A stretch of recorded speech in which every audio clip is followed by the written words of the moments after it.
Good morning everyone. आज हम अपना ग्रामर का नया चैप्टर स्टार्ट करते हैं। हिंदी भाषा और व्याकरण। हिंदी भाषा क्या है, पहले उसके बारे में जानेंगे।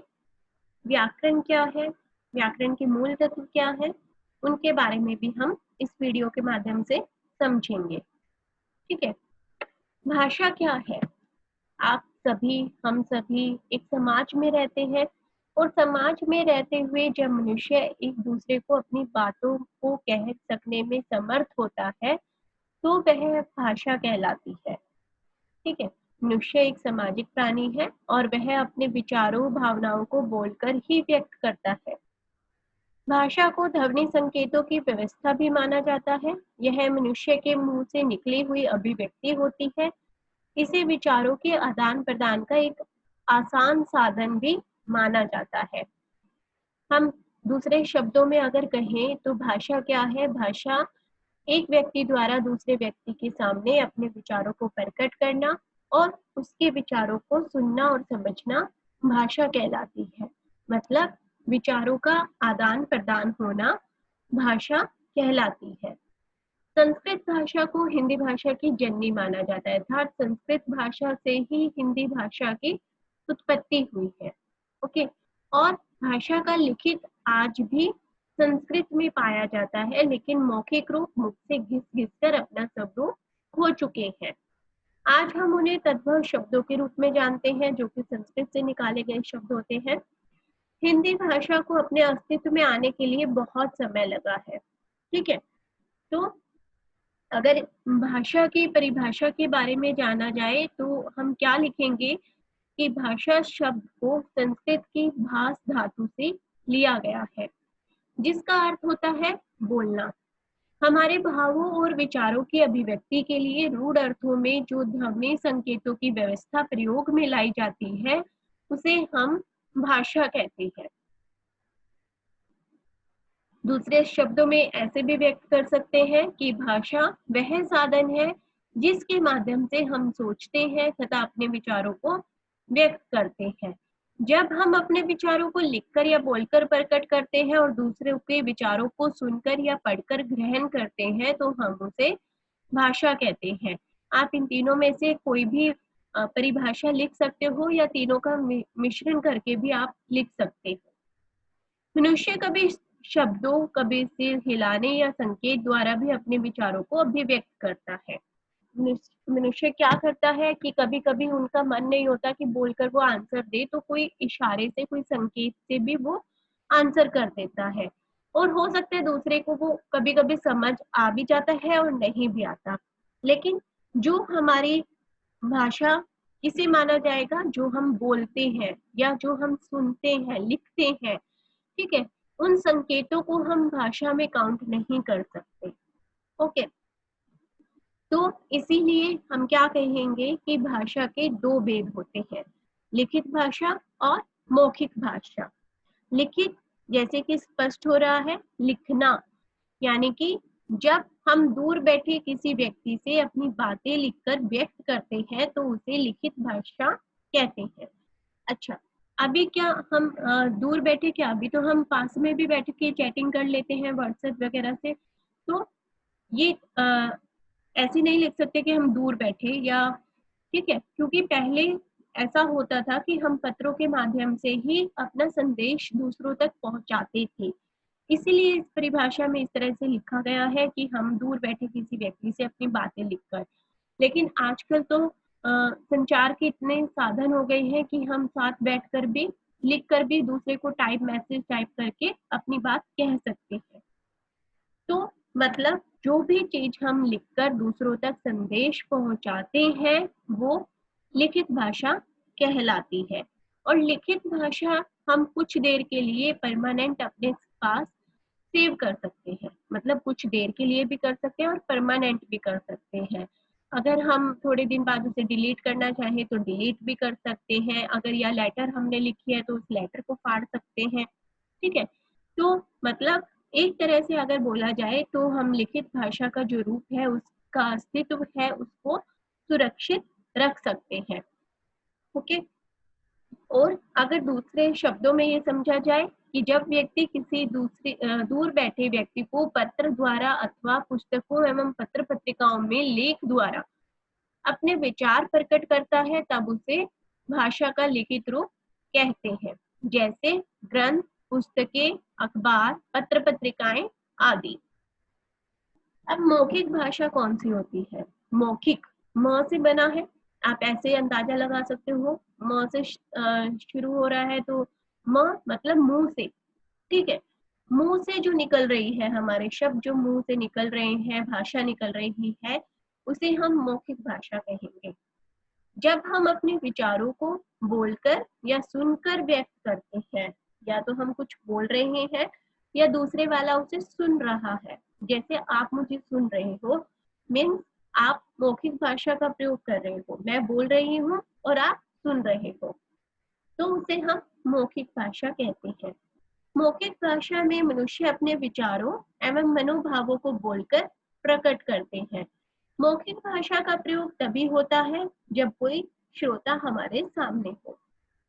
अगर दूसरे शब्दों में कहें तो हम कैसे लिखेंगे कि आमने सामने बैठे व्यक्ति परस्पर बातचीत करते हैं अथवा कोई व्यक्ति भाषण आदि द्वारा अपने विचार प्रकट कर सकता है, तो उसे हम भाषा का मौखिक रूप कहते हैं, जैसे नाटक, फिल्म, समाचार सुनना, संवाद, भाषण आदि।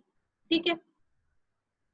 इसके बाद भाषा के कुछ अन्य भेद भी होते हैं। दो भेद तो प्रमुख दो भेद होते हैं, लिखित भाषा और मौखिक भाषा। उसके अलावा अन्य भेद भी होते हैं। अन्य भेद में मातृभाषा, राजभाषा, राष्ट्रभाषा और मानक भाषा। ठीक है। मातृभाषा, जो भाषा बालक अपने बचपन में अपनी माँ से सीखता है, उसे मातृभाषा कहते हैं। राजभाषा, जब किसी देश में सरकारी काम में भाषा का प्रयोग किया जाता है, मतलब ऑफिशियल वर्क के लिए जो लैंग्वेज यूज की जाती है, उसे राजभाषा कहते हैं। जैसे अंग्रेजी हमारी सहराज भाषा है। राष्ट्रभाषा, भारत में अनेक भाषाएं बोली, पढ़ी, लिखी, सुनी जाती हैं। सब प्रदेशों की अपनी अलग भाषा है। भारतीय संविधान ने 22 भाषाओं को स्वीकार किया है। ठीक है। उन्होंने संस्कृत, हिंदी, अंग्रेजी, उर्दू, असमिया, पंजाबी, नेपाली, तमिल, तेलुगु, कन्नड़, गुजराती, बांग्ला, उड़िया, कश्मीरी, कोंकणी, मणिपुर, मराठी, मलयालम, मैथिली, डोंगरी, बोडो, संथाली और सिंधी आदि इन 22 भाषाओं को संविधान के अनुसार राष्ट्रभाषा का दर्जा दिया गया है। मतलब अपने देश में ये 22 भाषाएं बोली जाती हैं। इन सभी भाषाओं का प्रयोग अपने अपने क्षेत्र में किया जाता है, पर हिंदी को पूरे भारत में बोला जाता है, इसीलिए इसे राष्ट्रभाषा कहते हैं। मानक भाषा क्या होती है? मानक हिंदी भाषा का ही एक मानक रूप है। इसे शिक्षा, कार्यालयीन कामों में प्रयोग किया जाता है, मतलब एजुकेशन डिपार्टमेंट्स में, इंस्टीट्यूट में और जितने भी हमारे कार्यालय हैं उनमें मानक भाषा का प्रयोग किया जाता है। और हम जानते हैं कि भाषा का क्षेत्र, काल और पात्र की दृष्टि से व्यापक होता है। सभी भाषाओं के विविध रूप को मानक कहते हैं। अब हम जानते हैं, हमने भाषा के बारे में समझा। भाषा क्या है? विचारों का आदान प्रदान भाषा कहलाती है। भाषा के दो प्रमुख भेद होते हैं, लिखित रूप और मौखिक रूप। उसके बाद उसके 4 अन्य भेद भी हमने जाने। अब भाषा और बोली में क्या अंतर होता है? भाषा क्या होती है और बोली क्या होती है? सीमित क्षेत्रों में बोले जाने वाली भाषा के रूप को बोली कहा जाता है, अर्थात स्थानीय व्यवहार में अल्प विकसित रूप में प्रयुक्त होने वाली भाषा बोली कहलाती है। आप इसे ऐसे समझ सकते हो कि भाषा जो है वो एक विस्तृत क्षेत्र में बोली जाती है। वो भाषा हिंदी भाषा जैसे है। हिंदी भाषा आप हरियाणा में भी बोलते हो, पंजाब में भी बोलते हो, उत्तर प्रदेश में भी बोलते हो। ठीक है। तो उसका क्षेत्र विस्तृत है, वो विस्तृत क्षेत्र में बोली जाती है और उसका कहीं ना कहीं साहित्यिक रूप भी हमें देखने को मिलता है। लेकिन बोली सिर्फ एक सीमित क्षेत्र में बोली जाती है। सीमित क्षेत्र में भी लोगों द्वारा अपनी तरफ से उन शब्दों के प्रयोग किए जाते हैं जिससे वो भाषा बन जाती है बाद में। ठीक है, अगर उस सीमित क्षेत्र में प्रयोग होते होते वो बोली अगर एक ऐसा दर्जा प्राप्त कर ले कि वो संविधान के अनुसार लगे कि बाद में उसे मान्यता दे सकते हैं, तो वो मान्य भी हो जाती है। लेकिन भाषा का क्षेत्र विस्तृत होता है और बोली का क्षेत्र सीमित होता है कि वो किसी एक सीमित क्षेत्र तक ही बोली जाती है। अब जैसे हरियाणवी है, वो भाषा नहीं है, वो बोली है। ठीक है, बोली इसीलिए है क्योंकि आप हरियाणा में ही देखिए कि पानीपत में अलग तरह की भाषा बोली जाती है, बोली बोली जाती है।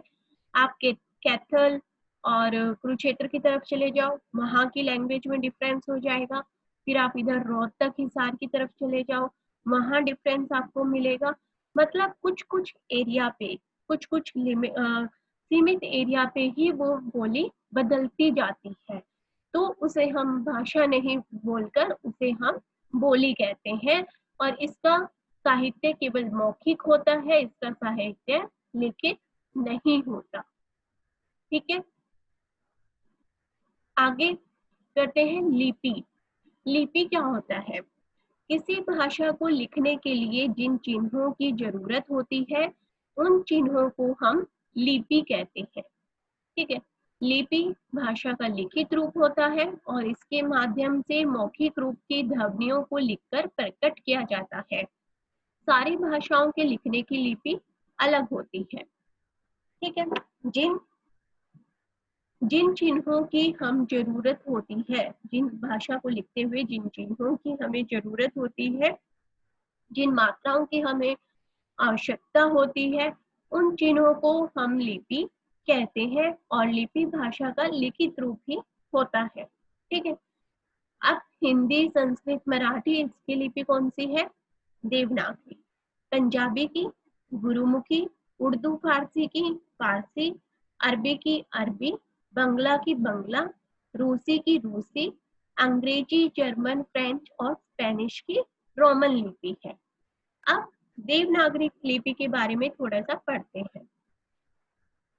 देवनागरी लिपि हिंदी भाषा देवनागरी लिपि से ही लिखी जाती है। ठीक है, देवनागरी लिपि की सबसे बड़ी विशेषता क्या है कि वो बाएं से दाएं लिखी जाती है। सॉरी, यहाँ पे मैंने थोड़ा गलत लिखा है।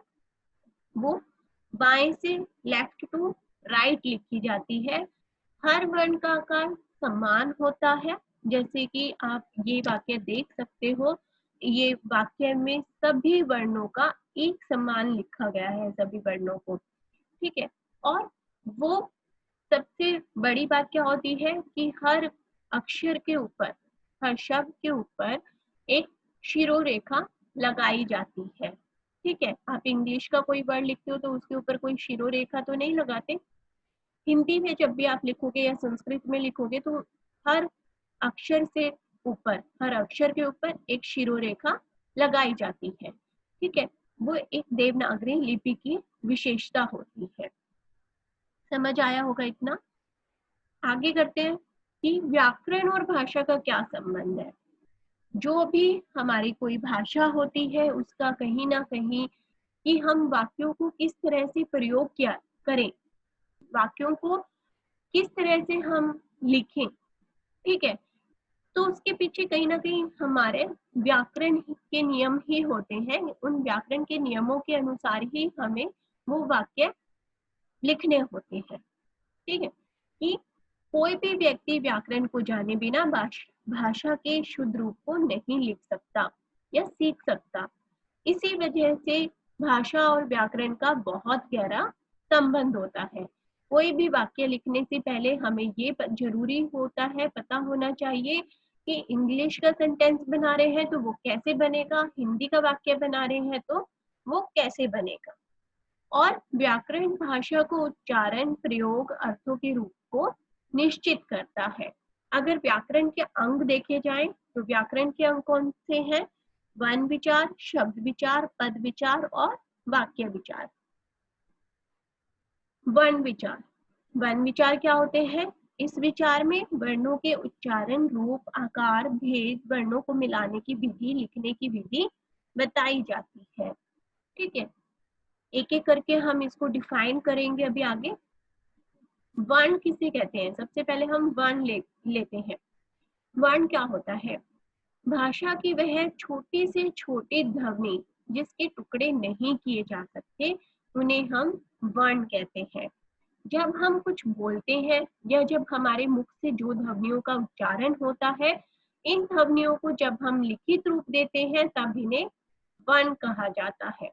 उच्चारित ध्वनि संकेतों को वायु कहा जाता है, ध्वनि कहा जाता है, जबकि लिखित ध्वनि संकेतों को देवनागरी लिपि के अनुसार वर्ण कहा जाता है। ठीक है, आपको इतना कंफ्यूज होने की जरूरत नहीं है।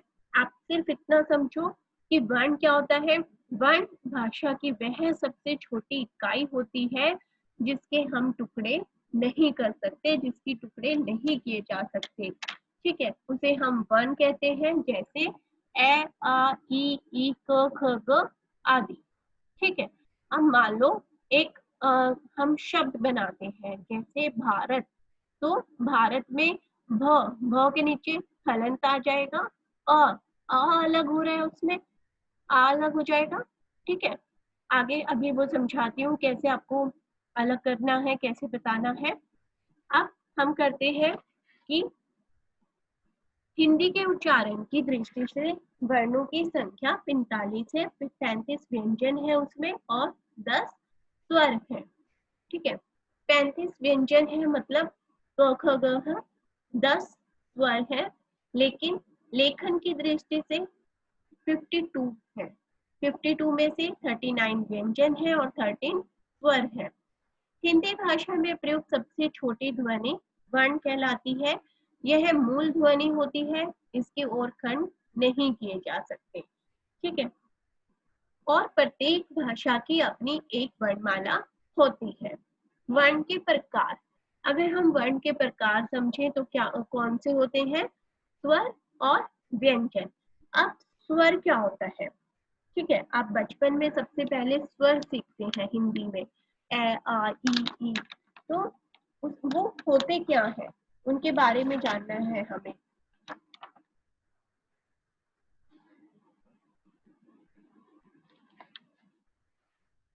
स्वर क्या होते हैं? ऐसे वर्ण जिनका उच्चारण स्वतंत्र रूप से किया जाता है, अर्थात इनके उच्चारण में अन्य किसी वर्ण की सहायता नहीं ली जाती, और इनकी कुल संख्या 13 है, जबकि मुख्य रूप से इनकी संख्या 11 मानी जाती है। वे स्वर कहलाते हैं, मतलब ए, आ, ई, इनको जब हम बोलते हैं या लिखते हैं तो किसी अन्य वर्ण की हमें सहायता नहीं लेनी पड़ती, तो वो क्या कहलाते हैं? वो स्वर कहलाते हैं। वे वर्ण जिनके उच्चारण में किसी अन्य वर्ण की सहायता की आवश्यकता नहीं होती, वो स्वर कहलाते हैं। इसके उच्चारण में कंठ तालु का उपयोग होता है, जीभ और होठ का नहीं होता। हिंदी वर्णमाला में 16 स्वर है, जैसे ए, आ, ई, उ आदि। स्वर के 2 भेद होते हैं। अब स्वर के भी आगे 2 भेद होते हैं। मूल स्वर के आगे 3 भेद हो जाते हैं। ठीक है, कंफ्यूज नहीं होना। स्वर के 2 भेद होते हैं। मूल स्वर के आगे 3 भेद है। ठीक है, ह्रस्व स्वर कौन से होते हैं? जिन स्वरों के उच्चारण में कम समय लगता है उन्हें ह्रस्व स्वर कहते हैं। ह्रस्व स्वर 4 होते हैं, जिनके उच्चारण में आप बोलकर देखना, बोलोगे तो आपको पता चलेगा कि आपको बहुत कम, एक या 2 सेकंड का ही टाइम लगेगा। ए, आ, उ, री आदि। ठीक है, और री की मात्रा के रूप में लगाई जाती है तथा उच्चारण री की तरह होता है। दीर्घ स्वर वे स्वर जिनके उच्चारण में ह्रस्व स्वर से 2 गुना समय लगता है, तो वे दीर्घ स्वर कहलाते हैं। सरल शब्दों में स्वरों उच्चारण में अधिक समय लगता है, उन्हें दीर्घ स्वर कहते हैं, और दीर्घ स्वर 7 होते हैं। अब दीर्घ स्वर आप ऐसे भी समझ सकते हो कि वो 2 शब्दों के योग से बनते हैं। ए जमा ए क्या बन जाएगा? आ बन जाएगा। फ्लूते स्वर वे स्वर जिनके उच्चारण में दीर्घ स्वर से भी अधिक समय लगता है, यानी 3 मात्राओं का समय लगता है, वो फ्लूते स्वर कहलाते हैं। सरल शब्दों में अगर इन्हें समझा जाए तो जिस स्वर के उच्चारण में हमें तिगुना समय लगता है, ठीक है, दीर्घ में 2 गुना और प्लूते में तिगुना समय लगे, उसे प्लूते स्वर कहते हैं। ठीक है, स्वर के प्रकार हो जाएंगे, समझ आ गया। उसके बाद अनुनासिक, निरनुनासिक और अनुसार और विसर्ग क्या होते हैं। ठीक है, हिंदी में स्वरों का उच्चारण अनुनासिक और निर्नुनासिक होता है। अनुस्वार और विसर्ग व्यंजन है जो स्वर के बाद स्वर से स्वतंत्र आते हैं। इनके संकेत चिन्ह इस प्रकार है, आपके सामने संकेत चिन्ह बताए हुए हैं। अनुनासिक मतलब ऐसे स्वरों का उच्चारण नाक और मुंह से होता है और उच्चारण में लघुता रहती है। लघुता मतलब बहुत कम समय का टाइम रहता है, जैसे गांव, नाक से भी आवाज आ रही है और मुंह से भी।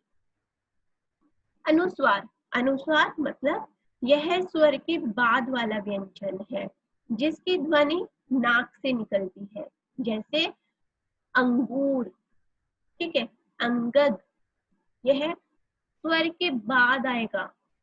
समझ रहे हो, स्वर आया है हमारा पहले अंग, अंग, अ के बाद न के बाद आ रही है वो हल्की सी, ठीक है, तो वो अनुस्वार। निर्नुनासिक केवल मुंह से बोले जाने वाला। सस्वर वर्णों को निर्नुनासिक कहते हैं, जैसे इधर, उधर, आप, अपना, घर इत्यादि। विसर्ग क्या होता है कि अनुस्वार की तरह विसर्ग भी स्वर के बाद आता है। यह व्यंजन है और इसका उच्चारण ह की तरह होता है। संस्कृत में इसका काफी प्रयोग होता है, हिंदी में इसका प्रयोग कम ही होता है। इसके बाद व्यंजन पढ़ते हैं। जिन वर्णों के पूर्ण उच्चारण के लिए स्वरों की सहायता ली जाती है वे व्यंजन कहलाते हैं, अर्थात व्यंजन बिना स्वरों की सहायता के बोले ही नहीं जा सकते।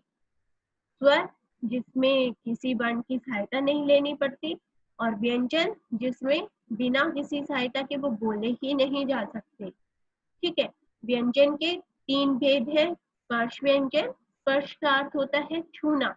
जिन व्यंजनों का उच्चारण करते समय जीभ मुंह के किसी भाग जैसे कंठ, तालु, मृधा, दांत आदि इन 5 वर्गों में रखा गया है। ठीक है, आगे स्पर्श व्यंजन को 5 वर्गों में बांट दिया है और हर वर्ग में 5-5 व्यंजन है, जैसे वर्ग, वर्ग, ज्वर्ग, ट्वर्ग, त्वर्ग, त्वर्ग। आप अगर कह याद करना भी चाहो तो आप इस तरह से बहुत इजीली याद कर सकते हो। वर्ग, ज्वर्ग, ट्वर्ग, त्वर्ग और वर्ग। ठीक है, उसके बाद अंतस्थ व्यंजन। अंतस्थ, अंत का अर्थ होता है भीतर, अंत का अर्थ है भीतर। उच्चारण के समय जो व्यंजन मुंह के भीतर ही रहे, जैसे अंत, तो उसका जो अ है वो अंदर की तरफ ही रह रहा है, ठीक है, वो व्यंजन अंदर की तरफ है, तो उन्हें अंतस्थ व्यंजन कहते हैं। यह निम्नलिखित 4 है, य, र, ल, व। आप बोलकर देखोगे तो आपको लगेगा कि मुंह में ही रह गया, मुंह से बाहर ही नहीं निकला आपके, ठीक है, तो उसे अंतस्थ व्यंजन कहते हैं। उष्म व्यंजन, उष्म का अर्थ होता है गर्म। जिन वर्णों के उच्चारण के समय हवा मुंह के विभिन्न भागों से टकराए और सांस में गर्मी पैदा कर दे, यह निम्नलिखित 4 होते हैं। श, श, श, ह। ठीक है, अब वर्ण पूरा समझ में आया। वर्ण के भाग हमने पढ़े, स्वर व्यंजन पढ़े, ये अभी तक वर्ण हम पढ़ रहे थे। उसके बाद शब्द क्या होते हैं। जब एक से अधिक वर्णों के मेल एक सार्थक वर्ण समूह शब्द कहलाते हैं। कैसे करेंगे हम इसे, एक से अधिक वर्णों के मेल से बने सार्थक वर्ण समूह शब्द कहलाते हैं, जैसे सोहन, हीर, मीरा, कोई भी आप लिख सकते हो यहाँ पर, ठीक है। दूसरे शब्दों में कहा जाता है कि शब्द वर्णों के मेल से बनते हैं। शब्द सार्थक वर्ण समूह या अक्षर समूह होते हैं। शब्द स्वतंत्र रूप में प्रयुक्त होते हैं। वर्णों का वही समूह शब्द कहलाता है जिसका प्रयोग स्वतंत्र रूप से होता है। जब आप एक से अधिक वर्णों को मिलाकर कोई शब्द बनाते हैं तो वह जरूरी नहीं कि शब्द कहा जाए, वह एक सार्थक अर्थात अर्थपूर्ण शब्द होना चाहिए, तभी उसे शब्द की परिभाषा दी जा सकती है। ठीक है, जैसे कलम, कलम, 3 वर्ण बने, 3 वर्णों से हमें एक शब्द बना। ठीक है, इसी प्रकार से लमक, 3 वर्ण अलग अलग हुए और एक शब्द बन गया। ठीक है, इसके बाद पद क्या होते हैं, शब्द समझ में आया। वर्णों के समूह को शब्द कहते हैं। पद क्या होते हैं, जब कोई शब्द स्वतंत्र न रहकर व्याकरण के नियमों में बंध जाता है तो उसे हम पद कहते हैं। इस प्रकार वाक्य में प्रयुक्त शब्द ही पद है। कारक, वचन, लिंग, पुरुष इत्यादि में बनकर शब्द पद बन जाता है। जैसे सीता गाती है, ईश्वर रक्षा करे, यानी कि जब नियमों में शब्दों को बांध दिया जाता है, व्याकरण के नियमों के अनुसार बांध दिया जाता है, तो वो क्या कहलाते हैं, वो पद कहलाते हैं। ठीक है, अगर दूसरे शब्दों में देखा जाए तो दूसरे शब्दों में हम कह सकते हैं कि जब सार्थक वर्ण समूह अर्थात अर्थपूर्ण शब्द का प्रयोग वाक्य में किया जाता है तो उसे उस शब्द को पद कहते हैं। अब यह केवल शब्द नहीं रह जाता, बल्कि यह शब्द वाक्य में लिंग, वचन, सर्वनाम, क्रिया, विशेषण इत्यादि दर्शाता है। जैसे राम आम खा रहा है। ठीक है, इस वाक्य में राम और आम शब्द का पद परिचय है, संज्ञा। ठीक है, पद परिचय कैसे पता चल रहा है हमें, संज्ञा, क्योंकि किसी व्यक्ति की बात हो रही है, किसी वस्तु की बात हो रही है, किसी फल की बात हो रही है। खा रहा है, खाना एक क्रिया है। ठीक है, तो हमें कहीं ना कहीं उसे तोड़कर उस वाक्य का विच्छेद करके हमें पता चल रहा है कि उसमें संज्ञा प्रयोग हुई है और उसमें क्रिया प्रयोग हुई है। ठीक है, और शब्द पद कब बन जाता है कि जब कोई सार्थक वाक्य शब्द वाक्य में प्रयुक्त होता है और वो व्याकरण की दृष्टि से उचित होता है तो वह पद बन जाता है, पर जब इसका प्रयोग वाक्य में होता है तो इसका रूप भी बदल जाता है। इसीलिए वाक्य में प्रयुक्त होने पर शब्द को पद कहा जाता है, इसीलिए वाक्य में प्रयुक्त होने पर ही इसको पद कहा जाता है।